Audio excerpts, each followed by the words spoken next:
हाँ, thank you. Yes, ये pressure है रोकने के लिए, पर देखिए ना, इतना ज्यादा प्रेशर लगाया जा रहा है अगर रोकने के लिए, दैट मीन्स मामला काफी सीरियस हो चुका है। तो इस समय जो एक्सपेक्टेड है कि ईरान रिटेलिएट करेगा, ये माना जा रहा है कि दो अप्रोचेस है ईरान के अंदर। उनका जो प्रेसिडेंट है फिलहाल, और कुछ मॉडरेट्स हैं, वो कह रहे हैं कि फुल आउट अटैक नहीं करना है हमें। बट जो रिपब्लिकन इनका गार्ड है, रिवोल्यूशनरी गार्ड, उसके जो लीडर्स हैं वो कह रहे हैं हमें एक बहुत स्ट्रॉन्ग स्ट्राइक करनी है इसराइल के ऊपर। तो एक तो ये दो ऑब्वियस शायद ऑप्शंस चल रही हैं, पर जहां तक समझ आ रहा है अमेरिकन इंटेलिजेंस बार बार कह रहे हैं, और हम शायद उसी के अकॉर्डिंग जा रहे हैं, कि अटैक बिल्कुल इमिनेंट है और ईरान करेगा। क्वेश्चन अब ये है कि ईरान खुद करेगा छोटा अटैक दिखाने के लिए, जैसे कि इनके मॉडरेट्स कह रहे हैं। वो कह रहे हैं कि आज़रबैजान में इजरायली मोसाड के कुछ अड्डे हैं, और उधर कुर्दिस्तान में, इराकी कुर्दिस्तान जो है, वहां भी मोसाड के कुछ अड्डे हैं, तो उन पर अटैक किया जाए। अगर डायरेक्ट इसराइल पे करेंगे, उसमें फिर से ये हो सकता है जैसे पिछली बार था, बता दिया था। अपेरेंटली ईरान एक फुल फ्लेज वॉर शायद नहीं चाहता। ये एक और असेसमेंट आ रही है इंटेलिजेंस की, राइट, पर उसे कुछ करना है। बट अगर ये जो इनका हार्ड लाइन ज्यादा भारी पड़ गया, तो होगा ईरान अटैक कर रहा है, हिजबुल्ला। अब हिजबुल्ला भी उसी समय करेगा जब ईरान करेगा, या पहले ईरान करेगा और फिर हिजबुल्ला जुड़ जाएगा, या पहले हिजबुल्ला करेगा फिर ईरान जुड़ जाएगा। तो ये परमुटेशन कॉम्बिनेशंस चल रहे हैं। हूती का पार्टिसिपेट करना कुछ ज्यादा आई थिंक डिफरेंस नहीं दिखता है, वो ऑलरेडी कर रहे हैं। वो कितना और कर लेंगे वो लोग दूर है। परंतु हाँ, एक एलिमेंट और है। देखिए, सीरिया में जो ये मिलिशिया ग्रुप्स हैं, जो एक्सिस के, जो कि इसराइल के खिलाफ, हिजबुल्ला, कुछ जिहादी ग्रुप्स, उन सब के अलावा इस्लामिक स्टेट भी है जो एक जमाने में होती थी। ओके, इस्लामिक स्टेट भी अब सीरिया के अंदर अपेरेंटली ज्यादा पावरफुल हो गई है। आपको याद हो, उसने तेहरान में एक जो ब्लास्ट किया था उसने किया था, और मॉस्को पे भी एक जो ब्लास्ट हुआ था भी थिएटर पे, इस्लामिक स्टेट। इस पे और विस्तार से हम बात करेंगे, चर्चा करेंगे, क्योंकि इसमें कई वेन्यूज हैं जिस पर बातचीत करना बहुत जरूरी है। लेकिन एक बार हम दर्शकों को बता दें कि कौन कितना शक्तिशाली है, किसके पास कितने सैनिक हैं, क्या आर्म्स एम्युनिशन है, जानकारी हम आपके सामने रख रहे हैं। देखिए, अगर बात करें ईरान की, तो 11.80 लाख इनके पास सैनिक है। इजराइल के पास कम, इजराइल के पास 6.70 लाख, यानी यहां पर एक अच्छा डिफरेंस हम ईरान और इजराइल के बीच देख रहे हैं। लेकिन अगर हम बात करें एक्टिव सैनिकों की, तो इसमें भी संख्या ईरान की ज्यादा दिखाई दे रही है इजराइल के कंपैरिजन में। रिजर्व सैन्य बल की बात करें तो इजराइल के पास ज्यादा है, 4.65 लाख, वहीं ईरान के पास 3,50,000 करीब ऐसे सैनिक है, रिजर्व सैनिक बल, जो कि बाद में मैदान में उतारे जा सकते हैं। अगला आंकड़ा आपके सामने रख रहे हैं। देखिए, ये हम फटाफट से आपको बता दे रहे हैं कि कौन कितना शक्तिशाली है। इजराइल में पैरा मिलिट्री फोर्सेस की बात करें तो 35,000, वहीं ईरान के पास देखिए 2,20,000 पैरामिलिट्री फोर्सेस की शक्ति है, यानी और ज्यादा मजबूती यहां दिखाई दे रही है। वायु सैनिकों की बात करें तो 89,000 है इजराइल के पास, ईरान के पास कम है 42,000, और यही वजह कि ईरान इस मामले में थोड़ा पीछे है, तो इजराइल इसका फायदा उठा सकता है। वहीं अगर थल सेना की बात करें तो 5,26,000 यहां पर थल सैनिक हैं इजराइल के पास, वहीं ईरान के पास कम है, 3,50,000 है करीब। नौ सैनिक की बात करें तो यहां भी इजराइल का देखिए पलड़ा ईरान से भारी दिखाई दे रहा है। 18,500 ईरान, 19,500 नौसैनिक इजराइल के पास हैं। ये वो आंकड़े जो हम आपको बता रहे हैं, कंपैरिजन बता रहे हैं। हालांकि इजराइल बहुत मामलों में बहुत आगे माना जाता है, टैक्टिकली कहें या एक तरह से एडवांसमेंट की बात करें, उनके एम्युनिशंस की, तो उस लिहाज से बहुत आगे माना जाता है इजराइल। और यही वजह है कि इजराइल अपना दबदबा उस टेंशन के माहौल में, जो आसपास दुश्मन देशों से घिरे होने के बावजूद, इजराइल अपना दबदबा भी कायम कर पाया है, विदस्टैंड भी कर पाया है उस प्रेशर को, जो चाहे लेबनान से आ रहा हो, चाहे गाजा से आ रहा हो, चाहे और देशों से आ रहा हो।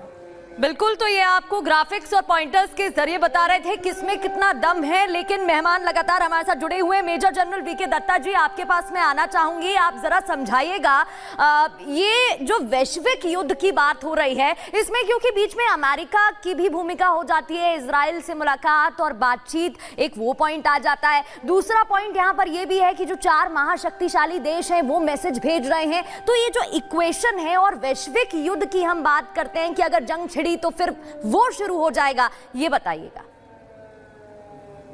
देखिए, ऐसा है कि जब से जंग शुरू हुई है 7 अक्टूबर के बाद, ये बिल्कुल क्लियर था कि जितनी कार्रवाई हुई वो ईरान के बढ़ावे से हुई, उसकी प्रोक्सीज के द्वारा की गई, चाहे वो हिजबुल्ला हो, हमास हो, हुती हो, यहाँ सीरिया के अंदर उसके जो सपोर्टर्स हैं एसएस के, ये सारे लोगों ने मिलके इजराइल के ऊपर हमला किया। इजराइल ने उसी दिन ठान लिया था और नेतन्याहू साहब ने वार्निंग दी थी कि अभी जो कार्रवाई इजराइल करेगा इनकी 10 पुश्तें याद रखेंगी।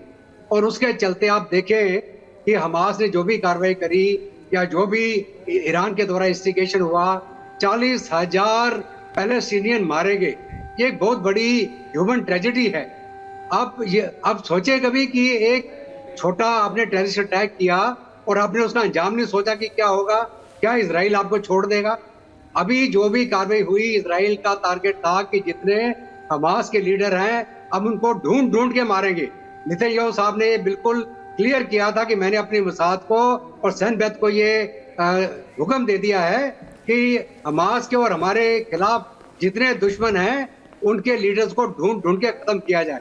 तो वो इजराइल ने अपनी कार्रवाई कर दी। अभी जहां तक ईरान का सवाल है, वो तो पहले से ही पीछे से जंग लड़ रहा था। क्या वो प्रॉक्सी से लड़ना चाहता है और क्या भी डायरेक्ट आना चाहता है? अभी ऐसा है कि अगर ईरान डायरेक्टली इन्वॉल्व होता है जी इस्माइल हानिया के मारे जाने के बाद, क्योंकि इस्माइल हानिया, हाँ ये ठीक है तेहरान में था, लेकिन वो ईरान का लीडर थोड़ी था कोई।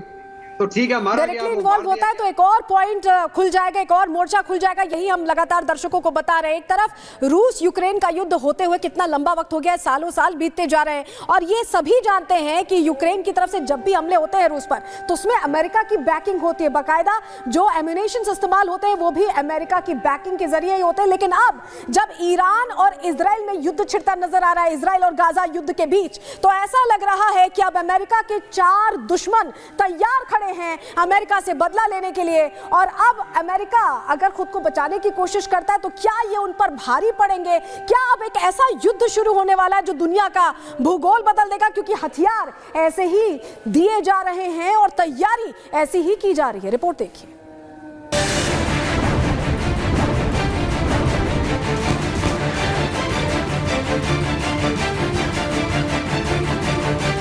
रूस अपनी ताकत दिखा रहा है। ऐसे ही कई हथियारों का जखीरा है जो दुनिया में तबाही ला सकता है।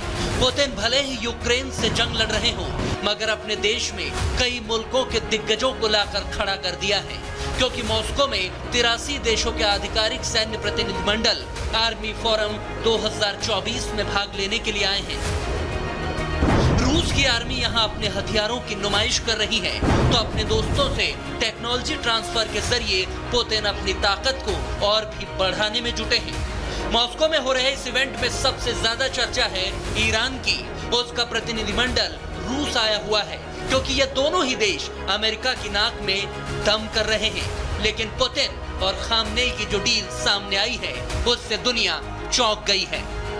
इस डील के मुताबिक ईरान अब शाहेद ड्रोन के बाद बैलिस्टिक मिसाइलें भी रूस को देने वाला है। रूस को करीब 100 बैलिस्टिक मिसाइलें ईरान सप्लाई करेगा। 13 दिसंबर 2023 को दोनों देशों के बीच में ये बड़ी डील हुई थी, और ऐसे में जल्द ही घातक मिसाइल फेथ 360 की डिलीवरी होने वाली है। यानी रूस के पास भी खतरनाक हथियारों की खेप भेजी जा रही है। 2 यूरोपीय खुफिया सूत्रों के हवाले से ये रिपोर्ट सामने आई है कि इन मिसाइलों के इस्तेमाल के लिए रूसी सैनिकों को ईरान में ट्रेनिंग दी जा रही है, ताकि दुश्मन के ठिकानों को खाक किया जा सके। जल्दी ये ट्रेनिंग पूरी हो जाएगी। इसके बाद रूस को इस घातक मिसाइल की डिलीवरी होनी है। ईरान की ओर से रूस को ये फेथ 360 मिसाइल ऐसे वक्त में दी जा रही है जब वो लंबे समय से यूक्रेन के साथ युद्ध में उलझा है। ऐसे में रूस की ताकत काफी हद तक बढ़ना तय है। लेकिन अमेरिकी राष्ट्रीय सुरक्षा परिषद ने ईरान को धमकी दे दी है और कह दिया है कि अगर ऐसा होता है तो उसे खामियाजा भुगतना होगा। तो क्या हथियारों के लेन देन पर अब ईरान और अमेरिका आमने सामने होंगे? Bureau report, Republic Bharat.